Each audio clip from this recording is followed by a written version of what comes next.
Student, आज आपण पाहणार आहोत काही एलिमेंटचे इलेक्ट्रॉनिक कॉन्फिगरेशन. तर आपल्या 10th क्लास मध्ये लक्षात ठेवायचं 1 to 20 पर्यंत जे एलिमेंट दिले 1 to 20 ते इम्पॉर्टंट आहे आणि त्यांचे इलेक्ट्रॉनिक कॉन्फिगरेशन आपल्याला माहित असणे आवश्यक आहे.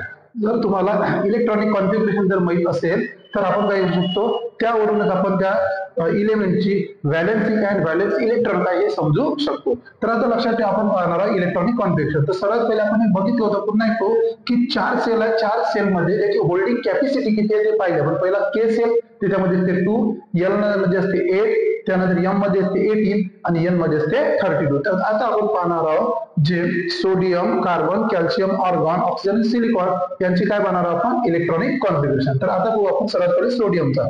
तर सोडियमचा जो ऍटॉमिक नंबर असते किती असते 11. त्यानुसार आता इलेक्ट्रॉनिक कॉन्फिगरेशन. तर पहिल्या याच्यात किती असते 2. ओके, तर दुसऱ्या याच्यात किती बनणार आहे, दुसऱ्या सेल मध्ये किती आहे होल्डिंग कॅपॅसिटी 8. तर आता जर पाहिलं 2 आणि 8 झाले 10, किती राहिले आपल्याकडे 11 मधला 1 राहिलाय, म्हणजेच 1 दिला तर काय झालं सोडियमचे इलेक्ट्रॉनिक कॉन्फिगरेशन काय झालं 281. त्याच पद्धतीनं कार्बनचं पहिल्या सेल मध्ये किती येतात, पहिल्या सेल मध्ये ते 2, मग 6 मधले 2 गेले, किती राहिले 4, तर किती राहिली इथं 4. तर कार्बनची इलेक्ट्रॉनिक कॉन्फिगरेशन काय बोललं 2 आणि 4. त्यानंतर पाहणार आपण कॅल्शियम. तर कॅल्शियम पहिल्या सेल मध्ये किती आलं 2, दुसऱ्या सेल मध्ये किती आलं 8.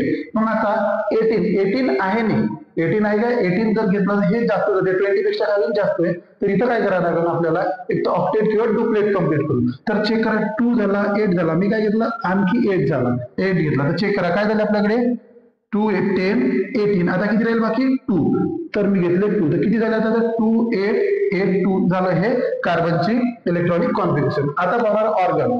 तर पहिल्या सेल मध्ये किती येते, आपल्या पहिल्या सेल मध्ये येते 2, त्याच्यानंतर मी किती घेतले 8, किती झाले 2 आणि 8, आणखी 18 साठी किती बाकी आहे 8 बाकी आहे, तर किती झालं 2, 8, 8. तर हे झालं ऑर्गनची इलेक्ट्रॉनिक कॉन्फिगरेशन. तसा ऑक्सिजन चुकू, पहिल्या सेल मध्ये किती येते, पहिल्या सेल मध्ये येते 2, आता 8 मधून तुमचे 2 गेले, किती राहिले 6, तर किती झालं 2, 6. ओके, नंतर आता सिलिकॉन पाहणार, किती ऍटॉमिक नंबर त्याचा 14. तर पहिल्या सेल मध्ये किती घेतले 2, दुसऱ्या सेल मध्ये किती घेतले 8, 2 प्लस 8 किती झाले 10, किती बाकी आहे 4.